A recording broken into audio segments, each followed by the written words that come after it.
사랑하는 성도 여러분, 성령 충만하시기를 바랍니다. 이제 앞으로는 계속 성령 충만을 좀 강조를 하겠습니다. 왜냐하면 이 바이러스가 너무 많이 이렇게 나타나기 때문에 바이러스 충만한 속에서 살아날 길은 성령 충만한 길밖에 없습니다. 그래서 어쨌든 성령 충만하기 위해서는 우리가 날마다 주의 말씀을 우리가 읽고 듣고 또 우리 찬송을 부르고 해야 됩니다. 이게 날마다 예배 생활을 우리가 나름대로 해 나가는 것이 그게 성령 충만한 길입니다. 이렇게 우리가 하나님을 생각하고 참 예수님을 우리가 생각하면서 예수님의 은혜로 하나님의 은혜로 우리가 이렇게 구원받고 살아가는 이 모든 것이 얼마나 감사한지 늘 감사하는 생활을 우리가 해 나갈 때 그래도 우리 안에 이 성령의 충만함으로 구원의 기쁨과 즐거움이 충만하게 되는 겁니다. 이렇지 아니하면 우리는 아무리 이 세상을 둘러봐도 어디 마음 둘 곳이 있습니까? 어디를 가도 이 바이러스가 버글버글 거리기 때문에 어디 갈 수도 없고 참 보고 싶은 사람도 전에 같이 만날 수도 없습니다. 같이 밥을 먹고 싶어도요 이제는 안 됩니다. 그렇다고 그런 상황이 지속이 되는데 예수님의 말씀 이 하나님의 은혜를 우리가 생각하지 않고 그저 재미라고는 TV 쳐다보는 건데 요새는 TV만 쳐다보면은 맨날 뭐가 정치판이 어떻고 이 대선이 가까우니까 짜증스러운 소리밖에 안 들립니다. 어쨌든 성도 여러분 이럴 때는 우리가 찬송을 부르고 여러분 연속극 보는 것도 좋고 뉴스 보는 것도 좋은데 여러분 유튜브 이 스마트폰 갖고 계시는 분들은 유튜브에 보면은 온갖 이 찬송가가 다 나옵니다. 참 좋은 복음 성도요 나오고요. 그리고 참 훌륭하신 목사님들의 설교도요 엄청 나오고 성경 말씀 읽고 싶으면은 그 읽어주는 것도 나오고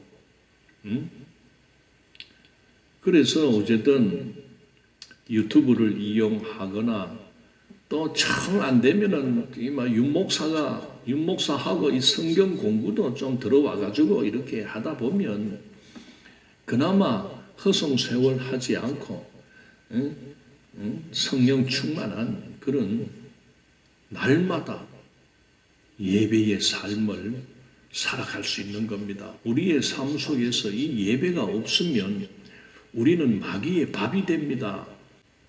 이 마귀들은 우리 교회를 다니는 오늘 우리 성도들에게도요 찾아와서 뭐라고 하는 줄 압니까? 야, 바이러스가 너무 심하기 때문에 이번 주일은 그냥 안 가도 돼. 요새 다른 교회도 예배도 안 드리는 데 많잖아. 굳이 갈 필요 있나? 혹시 교회 갔다가 또 바이러스 걸리면 안 되잖아. 여러분 혹시나 그런 말에 속삭인다 싶으면은 이 마귀야, 이 더러운 마귀 새끼야, 떠나가라. 이렇게 예수의 이름으로 명하노니 귀신은 떠나갈지어다. 이렇게 또 소리 칠 줄 알아야 되는데 그럴까? 그리고 또 예배도 안 드리고 묵하면은 그 마귀에게 더 마귀가 좋아하면서도요 마귀는요 에이구 바보 같은 거 너도 예수 믿나 이래 빈정거리고 조롱합니다.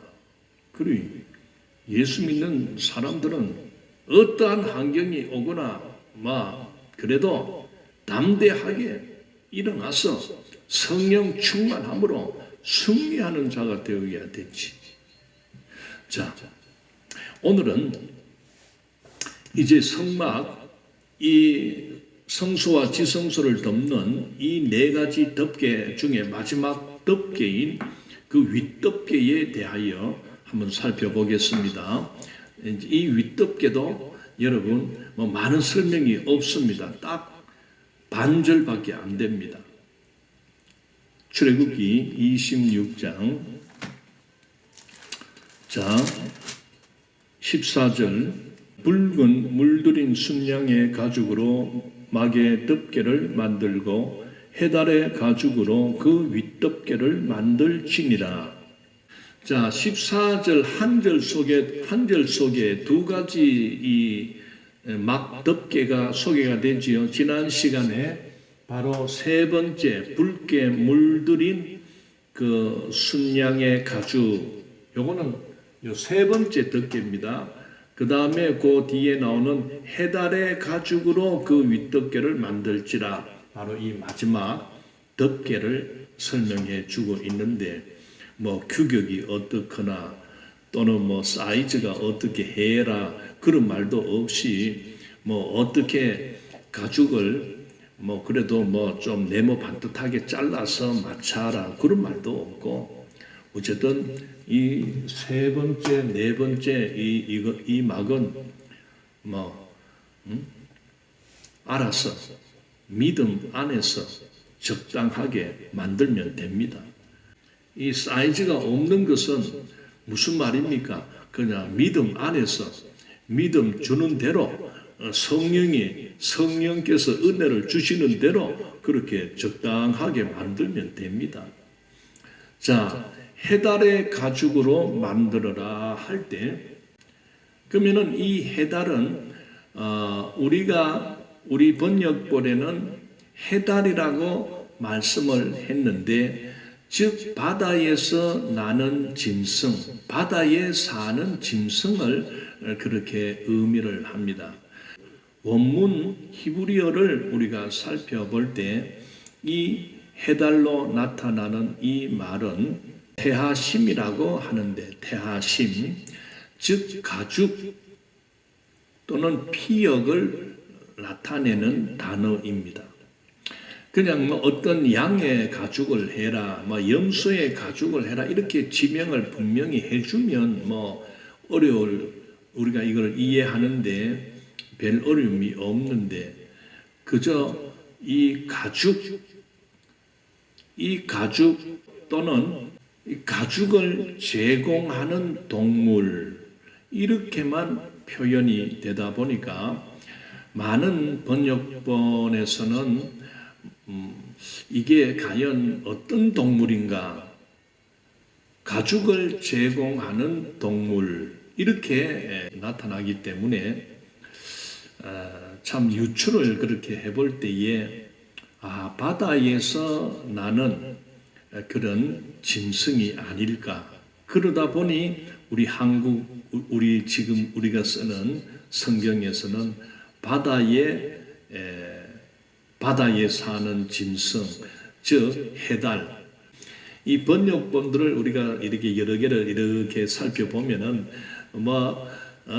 어떤 데는 바다 소다 또는 바다 표범이다 또는 뭐 바다 물개다 뭐 바다 코끼리다 뭐 별 그런 해석들을 하고 있습니다. 뭐 이게 그렇게 번역을 했다 해서 틀렸다 막 그렇게는 우리가 보지 않습니다. 왜냐하면은 그 시대를 직접 살아보지 않는 입장에서는 그렇게 여러 가지로 추측을 해보는 것입니다. 어쨌든 우리는 그냥 해달이라고 그렇게 사용하겠습니다. 자, 그런데 이 성막 마지막 덮개를 만들어라 할 때 그 광야 생활을 하는 이스라엘 백성들이 어디에서 그런 가죽을 제공을 했겠습니까? 모세가 장정 정탐꾼 12명 뽑아가지고 가나안 정탐도 시킨 것처럼 성경에는 나타나지 않지만은 이 성막 덮개를 만드는 그 시점에서 이 재료를 잡아와야 되는데, 그 특별히 또 명령을 내가지고 야들아 한 12명 잽싸게 아주 이 바다 짐승 물개나 이런 거 돌고래 이런 거 잘 잡는 이런 젊은 이 용사들을 또 차출해가지고 딱 40일 동안 어쨌든 바다에 가가지고 이 가죽 덮개로 쓸만한 것들을 잡아온나 혹시나 모르지요. 뭐 그렇게 명령을 했는지. 그런데 성경에는 안 나옵니다. 그냥 지낸 이야기입니다. 자, 그런데 하나님의 그 성막을 덮기 위하여 이것을 그 해달의 가죽을 십시일반 이스라엘 백성들이 제공을 했다는 것을 우리는 보게 됩니다. 그렇다면 이것이 어디에서 났겠습니까? 바로 이스라엘 백성들이 애굽에서 이제 출애굽하는 그 당시, 그 시점에 놀랍게도 성경은 하나님께서 그 애굽 사람들을 감동시켜서 이스라엘 백성들이 요구하는 대로 모든 물품을 주었다 하는 그런 내용이 나타나고 있습니다. 그걸 한번 읽어보겠습니다. 출애굽기 3장 21절. 내가 애굽 사람으로 이 백성에게 은혜를 입히게 할지라 너희가 나갈 때에 빈손으로 가지 아니하리니 여인들은 모두 그 이웃 사람과 및 자기 집에 거류하는 여인에게 은폐물과 금폐물과 의복을 구하여 너희의 자녀를 꾸미라. 너희는 애굽 사람들의 물품을 취하리라. 바로 여기서 보게 되면 그 이스라엘 백성이 출애굽할 때 애굽 사람들의 물품을 받아서 나오게 됩니다. 그 애굽 사람들로부터 받은 물품들 속에 바로 이 해달의 가죽들이 포함되었다고 그렇게 여겨집니다. 그래서 하나님의 성막을 만든다고 할 때에 이스라엘 백성들은 아낌없이 그것을 하나님 앞에 드렸다는 것을 우리가 보게 됩니다. 사랑하는 성도 여러분, 오늘 우리는 이런 부분들을 통해서 이 성막을 만들 때는 금이 많이 필요했고 은도 필요하고 또 놋도 필요하고 그리고 청색, 자색, 홍색 실 이런 배실, 세마포도 많이 실이 필요했습니다. 그리고 염소털도 필요했고 양 가죽도 필요하고 또 마지막 덮개에 해달의 가죽도 필요할 때에 그저 하나님께서 아무것도 주지 않는 상태에서 그 광야에 아무것도 없지 않습니까? 그런 백성들에게 내놔라. 어쨌든 만들어내라. 내가 100일 동안 시간을 줄 테니까 무조건 만들어내. 못 만들어내면 너희들은 그냥 심판해 버릴 거야. 그런 무지막지한 하나님이 아니시잖아요. 오늘 성경에서 보십시오. 이 성막과 이 모든 기물과 성물을 만들기 위한 이런 모든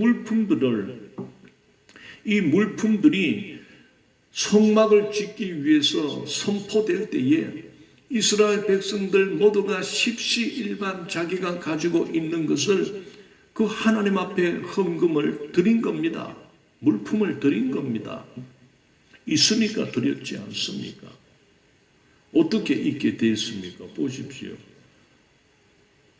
출애굽할 때에 하나님이 필요할 것들을 미리 다 이렇게 애굽 사람들로부터 주게 했던 것입니다. 그리 하나님은 다 주시는 겁니다. 주셔놓고 그 중에 하나만 다시 돌려도 이렇게 말씀하시는 분입니다. 그게 11조 아닙니까? 여러분, 이 항상 생각이 부정적인 이런 사람들은요, 목사님의 설교를 들을 때 참 긍정적으로 은혜롭게 듣지 않고 꼭 보면은 이렇게 걸리는 거, 마음에 걸리는 그런데 딱 꽂힙니다. 특히 목사님들이 이 한 번씩 이 헌금 설교를 합니다. 성도들에게 헌금 설교를 하는 이유는 무조건만 내 나라 그다 드리기 위해서 어떤 그런 뜻이 아닙니다. 왜냐하면 우리 모두는 하나님의 은혜를 받았습니다. 하나님은 우리 모두를 위하여 하나님은 모든 것을 우리에게 다 주셨습니다. 10가지 아니 100가지 아니 1000가지 만가지 모든 것을 우리에게 주신 분이 하나님이십니다. 여러분 인정하지 않습니까? 인정이 안 됩니까? 우리가 숨쉬는 이 공기 하나님이 주신 겁니다. 그리고 우리가 먹고 사는 모든 이 곡식들, 과일들 이 모두는 하나님이 주셨기 때문에 우리가 이것을 먹습니다. 또 매년 새로운 곡식, 새로운 과일을 매년 수확하여 먹습니다. 하나님이 주시기 때문에 그렇습니다. 뭐가 하나님이 주셨냐? 한번 따져볼까요? 하나님이 만약에 바람을 불게 하지 아니하신다면 우리가 살아가는 이 시대에 만약에 바람이 불지 않고 몇 달이 지난다 합시다. 봄에 바람이 불지 않는다고 합시다. 그러면 그해 농사는 망치는 겁니다. 그해는 과일을 하나도 따먹을 수가 없습니다. 왜 그렇습니까? 하나님께서는 봄에는 봄바람, 여름에는 여름바람, 가을에는 가을바람, 겨울에는 겨울바람을 늘 이렇게 불게 하십니다. 왜 그렇습니까? 우리 인생들을 위해서 충분한 곡식들이 익어가도록 또 열매들이 사과 열매 배나무가 풍성하게 달리고 익어가도록 하나님께서 때를 따라 바람을 살랑 불 때도 있고 물론 여름바람은 태풍이 불어와서 요절을 내지만은 다 의미가 있는 겁니다. 봄에 봄바람이 불지 아니하면 이 곡물이 열매를 맺을 수가 없습니다. 과일들이 꽃을 피우지 못합니다. 열매를 맺히게 하지 못합니다. 이 꽃가루가 바람을 타고 이렇게 이리저리 날아다니면서 수정을 하지 않습니까? 여러분, 하나님이 안 도와줍니까? 여러분, 세상에 과일이나 꽃을 피우고 열매를 맺기 위해서 꽃가루를 날린다고 합시다. 인공적으로 사람의 힘으로 선풍기 틀어가지고 전 세계에 선풍기 틀어가지고 바람을 일으키면 안 되겠나? 해보십시오. 그러니 바람 불 때 하나님께서 우리를 먹여 살리기 위해서 싱싱한 새로운 과일을 주시기 위해서 하나님이 작업을 하시는구나. 감사합니다. 그래 감사 생활을 잘 해야 되지. 그래 교회 목사님들이 헌금 설교를 사실 잘 안 합니다. 부담이 되기 때문에 왜 오해하는 사람들이 있을까봐 오해를 하고 교회 안 나올까봐 별로 이 헌금 설교를 안 하는데 여러분 안 하면은 여러분 듣기에는 뭐 다른 설교가 좋겠지만은 헌금 설교 안 하게 되면 영적으로 죽습니다. 헌금 설교를 목사님들이 잘 안 하지만은 부담이 돼서 그래도 1년에 한두 번은 꼭 해야 됩니다. 10의 1조는 하나님의 것인 줄 알고 다시 돌려 드리는 그런 것을 가르쳐 나가죠. 여러분 농부가 내년 봄에 새봄에 뿌릴 종자 씨앗을 가을 추수 때에 구분해서 모아둡니다. 아무리 가뭄이 일어나서 먹을 것이 없다 해도 정신 차리는 농부들은 그 종자 씨는 해먹지 않습니다. 어쨌든 보관했다가 새봄이 되면 논밭에 뿌립니다. 그래 해야 여름 지나고 가을이 되면 그 종자씨 100개를 뿌렸다 합시다. 그해 가을에 그 100개를 뿌렸지만은 수확할 때는 1000개, 10,000개, 세알일 수 없는 열매를 거두어 드리는 거 아닙니까? 그렇다면 교회에서 목사님이 헌금 생활을 가르칠 때 목사님은 돈독이 올랐나? 맨날 돈만 찾고 성도에게 헌금을 가르치는 그것은 여러분이 가진 거, 여러분이 벌어들인 거 모든 것은 사실 하나님이 은혜 안 주시면 여러분 살 수 있습니까? 숨 쉴 수 있습니까? 여러분 곡식을 거둘 때 하나님이 바람을 불고 수정시켜서 모든 과일이 달리는 거 그거 깨닫고 농부가 종자 씨앗을 보관하듯이 여러분의 것을 다 헤쳐먹지 말고 다 먹게 되면 다음에 새해에 뿌릴 씨가 없지 않습니까? 그러면 다 굶어 죽습니다. 그러니 하나님 앞에 10의 1조, 10을 다 돌라 합니까? 그 10가지를 나누어서 벌어들인 것 중에 그게 쌀이 되든 보리가 되든 옥수수가 되든 강냉이가 되든 옥수수나 강냉이나 어쨌든 나의 소유 벌어들인 것 중에 10개로 나누어서 그 중에 9개는 다 먹어도 괜찮습니다. 막 배가 빵빵하게 드셔도 괜찮습니다. 그러나 1개는 하나님 창고에 보관해라 그 말입니다. 하나님의 창고에 보관하면 하나님이 꺼내 먹습니까? 하나님은 영이시기 때문에 먹고 자시고 그러지 않습니다.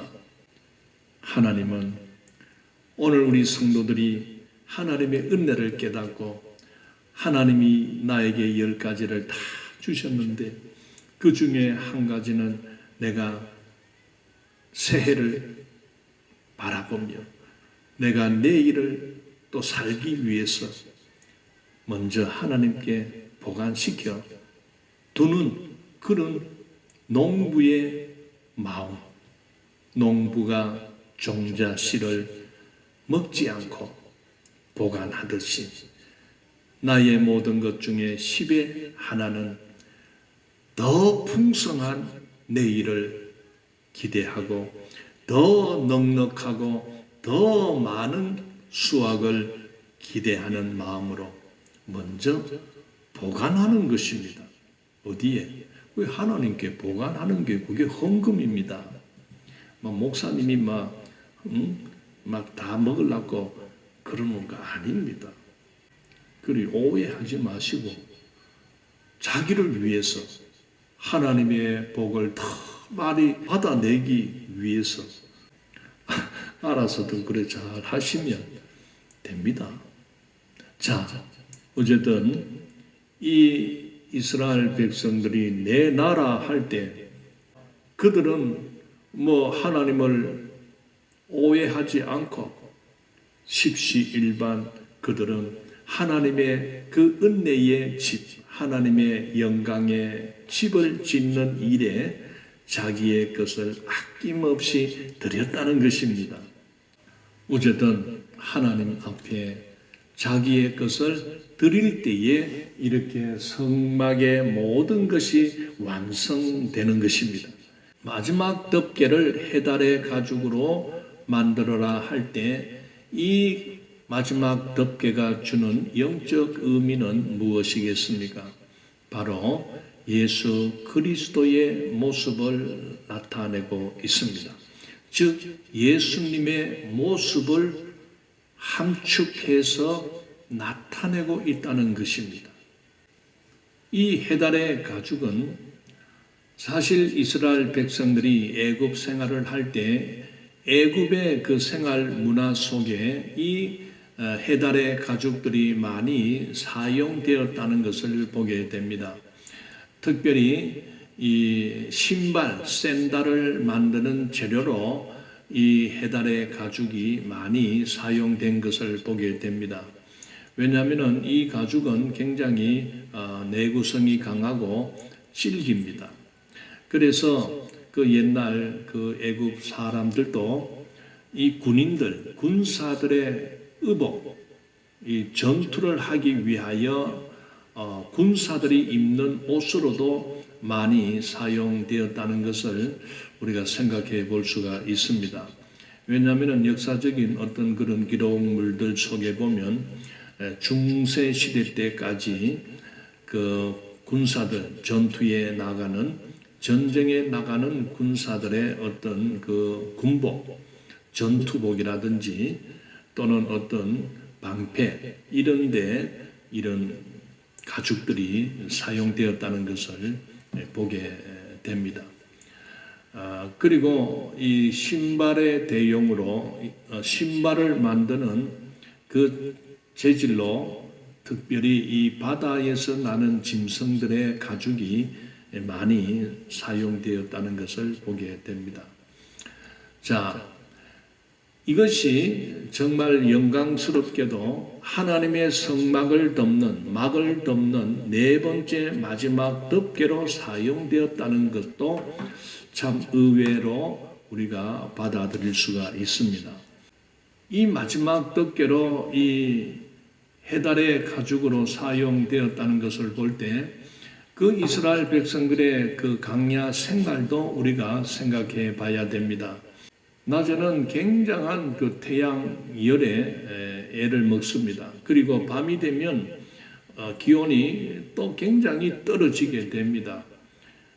그런 기온 차이를 이겨낼 수 있는 재질로서는 바로 그 해달의 가죽이 정말 적합한 가죽이 됩니다. 그리고 그것만 있습니까? 모래바람 또는 이런 폭풍우가 불어제낄 때에 그 돌멩이나 이런 날카로운 어떤 이런 것들이 막 날아다닐 때에 그런 것들로부터도 얼마든지 물론 이 마지막 해달의 가죽 그 자체는 많은 그런 풍상을 입을 수밖에 없습니다. 그럼에도 불구하고 그래도 지켜내는 것입니다. 그 안을 지켜내는 그런 용도가 되는 것입니다. 이 마지막 덮개의 모습이 정말 어떤 영적 의미를 가지고 있는가 한마디로 히브리서 기자가 명확하게 나타내고 있습니다. 한번 읽겠습니다. 히브리서 10장 19절부터 20절을 읽겠습니다. 그러므로 형제들아 우리가 예수의 피를 힘입어 성소에 들어갈 담력을 얻었나니 그 길은 우리를 위하여 휘장 가운데로 열어놓으신 새로운 살 길이요 휘장은 곧 그의 육체니라. 휘장은 곧 그의 육체니라. 즉 이 히브리서 기자는 이 성막에 사용된 그 휘장, 즉 덮개들을 무엇이라고 나타냈습니까? 그의 육체다. 즉 예수 그리스도의 육체를 나타낸다고 설명하고 있습니다. 우리는 이 히브리서 기자가 표현한 것처럼 바로 이 성막을 덮는 이 네 가지 휘장, 즉 네 가지 덮개가 곧 예수님을 나타내고 있다는 것을 우리가 생각할 때 놀랍습니다. 즉 하나님은 이 세상을 구원할 그 예수 그리스도를 이 성막을 통해서 감추어 두셨다는 것입니다. 바로 구약 성경 속에서는 하나님은 그 말씀을 통해서 그 말씀 속에 바로 하나님의 구속사를 성취시키기 위하여 이 세상을 죄로부터 구원할 유일한 구세주, 구주가 되는 성자 예수님을 보내시기 위하여 이렇게 하나님은 구약 성경에서 그 말씀들 속에 특히 이 성막을 만드는 그 말씀들 속에 예수님을 숨겨 두셨다는 것입니다.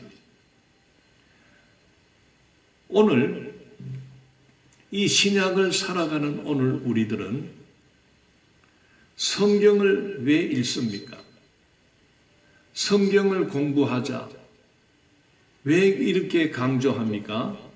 바로 구약 시대 때는 하나님이 이 세상을 구원할 구주 되신 예수님을 보내시겠다 하는 그 놀라운 비밀들을 숨겨두시는 방법으로 말씀을 하고 있습니다.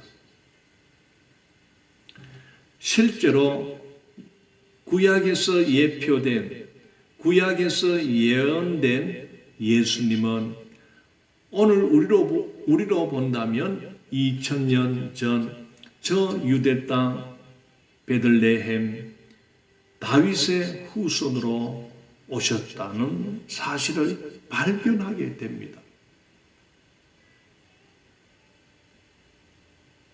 다윗의 후손으로 오신 그 예수님이 바로 구약 성경에서 숨겨져 있던, 특히 이 성막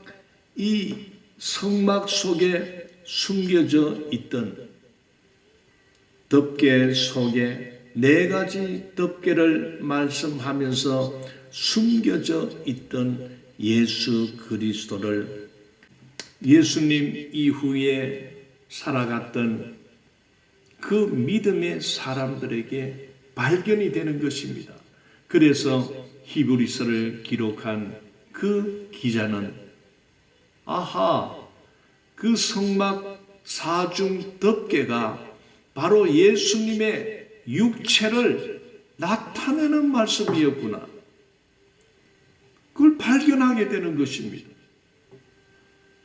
저 또한 어떻게 제가 이 성막 속에서 이 성막 사중 덮개가 예수님의 육체가 된다는 사실을 저 또한 어떻게 알겠습니까? 바로 그 히브리서 10장 20절을 통해서 그 히브리서를 읽을 때에 박수를 치면서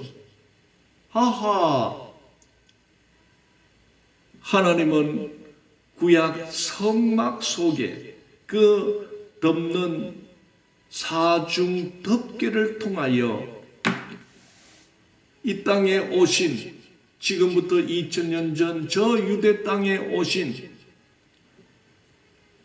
예수 그리스도를 완벽하게 숨겨두셨구나, 감추어 두셨구나. 그걸 깨닫게 될 때에 정말 놀랍고 이 성경 말씀이 진짜구나. 그냥 어떤 사람들은 이스라엘 무협지다 그렇게도 이야기를 하는데, 무협지가 아니라 정말 살아있는 생명의 말씀이구나. 성경 말씀은 어느 한 부분도 떼어버릴 수 없는, 넘겨칠 수 없는,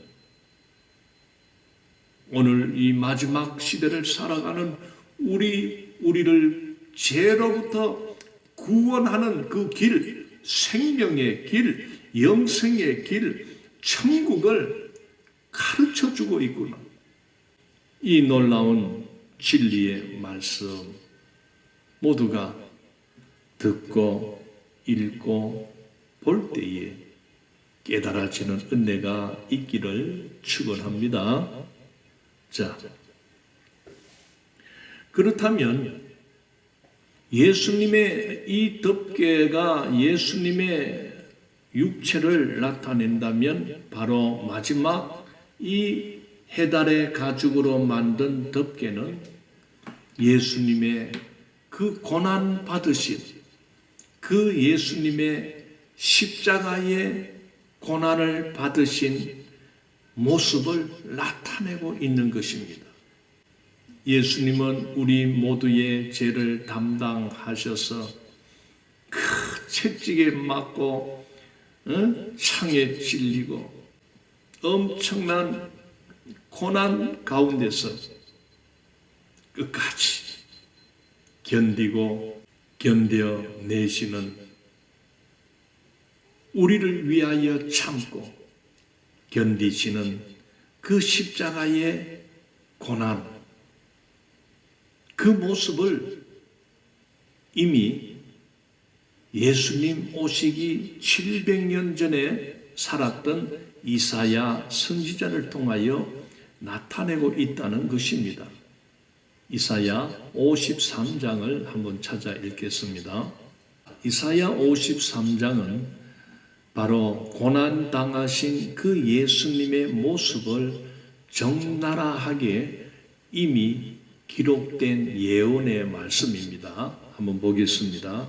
53장 1절 우리가 전한 것을 누가 믿었느냐? 여호와의 팔이 누구에게 나타났느냐? 그는 주 앞에서 자라나기를 연한 순 같고 마른 땅에서 나온 뿌리 같아서 고운 모양도 없고 풍채도 없은즉 우리가 보기에 흠모할 만한 아름다운 것이 없도다. 그는 멸시를 받아 사람들에게 버림받았으며 강고를 많이 겪었으며 질고를 아는 자라. 마치 사람들이 그에게서 얼굴을 가리는 것 같이 멸시를 당하였고 우리도 그를 기히 여기지 아니하였도다. 그는 실로 우리의 질고를 지고 우리의 슬픔을 당하였거늘 우리는 생각하기를 그는 징벌을 받아 하나님께 맞으며 고난을 당한다 하였노라. 그가 찔림은 우리의 허물 때문이요 그가 상함은 우리의 죄악 때문이라. 그가 징계를 받음으로 우리는 평화를 누리고 그가 채찍에 맞음으로 우리는 나음을 받았도다. 우리는 다 양 같아서 그릇 행하여 각기 제 길로 갔거늘 여호와께서는 우리 모두의 죄악을 그에게 담당시키셨도다.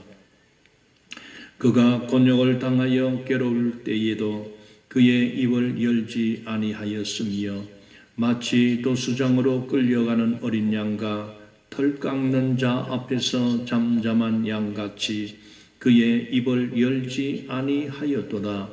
그는 곤욕과 신문을 당하고 끌려갔으나 그 세대 중에 누가 생각하기를 그가 살아있는 자들의 땅에서 끊어짐은 마땅히 형벌받을 내 백성의 허물 때문이라 하였으리요. 그는 강포를 행하지 아니하였고 그의 입에 거짓이 없었으나 그의 무덤이 악인들과 함께 있었으며 그가 죽은 후에 부자와 함께 있었도다. 자, 이 이사야가 전한 이 이사야 53장 1절에서 우리가 9절까지 읽었는데 바로 이사야 선지자는 그 이 세상에 오실 그 예수 그리스도를 700년 전에 내다보고 예언을 하는 내용입니다. 이 예언대로 사실 예수 그리스도는 이 땅에 오셨고 그분은 우리 모두의 죄를 담당하시는 대속 제물이 되셔서 어린 양이 되셔서 기꺼이 우리 모두의 대속물로 그 십자가에 그 못 박혀 그 창에 찔려 매질을 당하여 어떻게 보면은 피로 칠갑이 된 그러한 모습, 그 장면을 바라봤던 많은 자들은 그 예수를 향하여 조롱합니다. 너가 하나님의 아들이라며 그러면은 너가 그 십자가에서 내려와 봐라. 그러면 믿을게. 이렇게 조롱을 해댔던 것입니다. 예수님께서 십자가를 지시기 전에는 아주 인기 있었습니다. 그래서 많은 사람이 예수님을 따라다녔습니다. 왜? 예수님 따라다니다 보니 병도 낫기도 하고 또 놀라운 어떤 기적들이 일어날 때 귀신이 떠나가는 모습들, 먹을 게 없을 때 오병이어의 그런 기적들 이런 걸 막 보니까 이야, 저 예수라는 분을 우리가 왕으로 삼으면 이제 살판나지 않겠나? 막 그렇게 여기면서 따라다니다가 그 예수님이 마지막 그 십자가에 달려서 비참하게 그 영웅의 모습이나 어떤 그런 왕의 모습이 아니라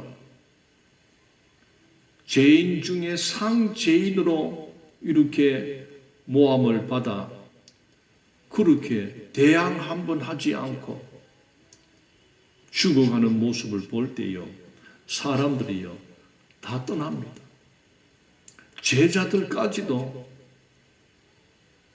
떠납니다. 여러분, 왜 하나님은 이 세상을 구원하실 그 예수님을 메시아, 즉 그리스도라고 하지 않습니까? 이 그리스도라는 말은 세 가지 직분을 가지고 오신 분이다 그 말입니다. 첫째는 왕으로 오시는 분. 그 다음에 선지자로 오시는 분. 그 다음에는 대제사장으로 오신 분이다 해서 예수 그리스도다 이렇게 말씀을 하지 않습니까? 그러면 하나님께서도 좀 처음부터 어쨌든 천국 올라갈 때까지 좀 그렇게 멋지게 영웅과 같이 그렇게 좀 사역하고 그래서 굶주리며 핍박받는 그런 백성들을 위하여 영웅같이 로마군을 무찌르고 로마를 정복하고 그렇게 사용을 하시고 모든 사람이 보는 데서 엘리야 선지자는 불말을 타고 천국에 올라갔다고 하지 않습니까? 그렇게 불말을 타고 당당하게 그렇게 나는 간다 하고 이렇게 했으면 얼마나 모든 사람이 다 믿고 추종하고 그렇게 안 했겠습니까? 그런데 하나님은 그런 계획을 갖고 있지 않습니다. 하나님은 끝까지 이 세상을 구원할 자, 이 예수 그리스도는 이것만큼 여러분 보배가 없습니다. 여러분 우리 인생의 운명은 정해져 있습니다. 누구나 죽습니다. 그런데 죽음으로 끝나는 게 아니고 죽음 이후에는 하나님의 심판이 기다리고 있습니다. 그 심판이 바로 천국과 지옥 아닙니까? 그래 우리는 이 예수님을 모르고 예수님을 우리가 깨닫지 못하면 이 예수님을 발견하지 아니하면 그 지옥길에서 구원할 방법이 없습니다. 하나님은 오직 구원을 위하여 예수님만을 우리에게 보내주셨습니다. 예수 이름만이 우리를 지옥길에서 건질 건세가 있는 것입니다. 그런데 누구든지 다 참 하려 하고 영웅 같은 그런 모습으로 예수님을 이렇게 마지막 순간을 막 멋지게 막 천군 천사들이 와서 빵빠레를 부르고 그러면서 예수님은 그 불말을 타고 막 천국으로 승천하는 그런 모습을 그 마지막으로 딱 보여주셨더라면 오늘날 전 세계 모든 사람이 그 예수님을 믿지 않겠습니까? 왜? 예수님 믿는 사람은 천국 간다고 하니까. 그런데 하나님은요, 그런 화려한 모습으로 마지막 장식을 하지 않고 비참하게 정말 사람이 생각할 때는 저보다도 더 비참한 자가 없다. 저보다도 더 저주스러운 모습이 없을 정도로 예수님의 그 마지막을 사람들이 절레절레 고개를 흔들며 저자는 저주받았다. 저자는 그동안 우리를 속였다.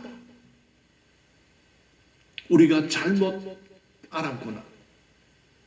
실제로 예수님이 십자가에 못 박혀 죽는 그 현장에는 예수님의 제자들도 다 숨어서 지켜보고 있습니다. 그 시대에 그 예루살렘에 사는 모든 자들이 하나님의 아들이라는 저 사람이 어떻게 저 상황을 이기고 모면하고 탈출하는가를 흥미진진하게 지켜보고 있었지만은 결국 비참하게 피범벅이 되어 죽어가는 그 예수님을 볼 때에 절레절레 고개를 흔들며 모두가 예수님으로부터 떠나가게 됩니다. 예수님의 제자들까지도 도망쳐 버립니다. 왜 하나님은 이런 상황을 그렇게 요즘 말로 표현하면 연출을 했을까요? 바로 하나님은 해달의 가죽처럼 거무틱틱하고 별 모양이 없고 해달은 모양이 그렇게 아름답지 못합니다. 가죽 자체가 그 껍데기 자체가 거무틱틱하고 그렇습니다. 제가 그림을 하나 보여드릴게요. 자, 이 부분 요거 잘 보십시오. 요게 제일 마지막 덮개로 이렇게 만들어진 그 해달의 가죽입니다. 생긴 모양이 색깔이 어떻습니까? 꼭 물개나 돌고래나 그런 색 아닙니까? 꼭 이사야가 예언한 그 모습 그대로 그는 주 안에서 자라나기를 연한 순 같고 마른 땅에서 나온 뿌리 같아서 고운 모양도 없고 풍채도 없은즉 우리가 보기에 흠모할 만한 아름다운 것이 없도다.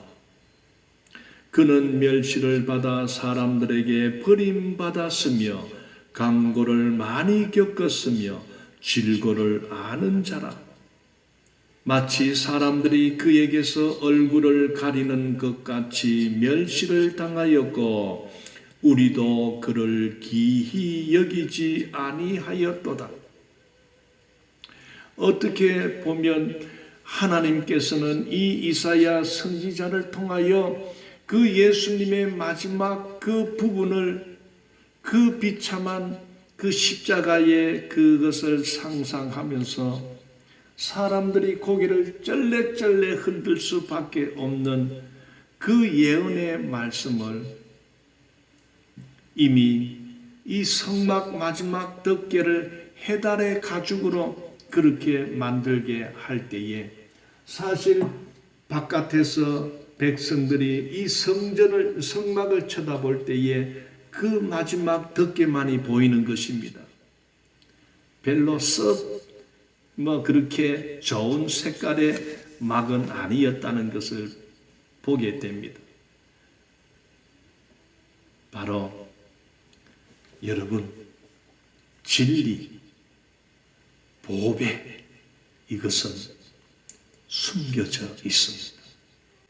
생명의 주, 영생의 주, 그리고 천국의 주인 되신 그 예수 그리스도를 감추기 위하여 많은 모든 사람이 다 찾아낼 수 있는 그런 방법을 택하지 아니하시고 그 십자가에서 비참하게 죽으신 그 예수 그리스도가 그분이 진짜구나. 하나님은 그 십자가의 저주 속에 놀랍게도 생명을 감추어 두셨구나. 영생을 감추어 두셨구나. 천국을 감추어 두셨구나. 아무나 찾을 수 없도록 니고 내고 모두가 다 발견되는 것은 그거는 진리가 될 수가 없습니다. 그것은 보배가 아니지요.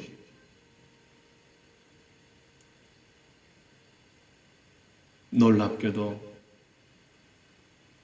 하나님은 천국을 땅속에 숨겨진 보화와 같다라는 말씀을 하고 있습니다.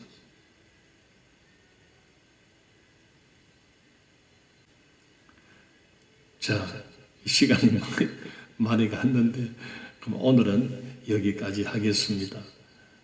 다음 시간에 계속하도록 하겠습니다. 기도하겠습니다. 거룩하신 하나님 은혜를 감사합니다. 우리는 이 네 가지 휘장을 살펴보면서 모든 휘장들이 예수님을 상징하고 있다는데 너무나 놀랍고 놀랍습니다. 피범벅이 되어 죽어가는 그 예수를 바라보며 고개를 흔들며 떠나가는 그런 자들이 되지 말고 그 예수 그리스도가 흘리신 그 보혈 아래 영원한 생명을 감추어 두고 계신 하나님의 뜻을 모두가 발견하는 그런 은혜가 있게 하여 주옵소서. 십자가에 달린 그 예수 그리스도가 모든 인류를 천국으로 인도하시기 위하여 이 땅에 오셔서 우리 모두의 죄를 담당하신 대속의 어린 양이 되셨음을 모두가 깨닫고 예수님을 영접하는 그런 놀라운 은혜를 베풀어 주옵소서. 감사하며 예수님 이름으로 기도드리옵나이다. 아멘. 예, 감사합니다.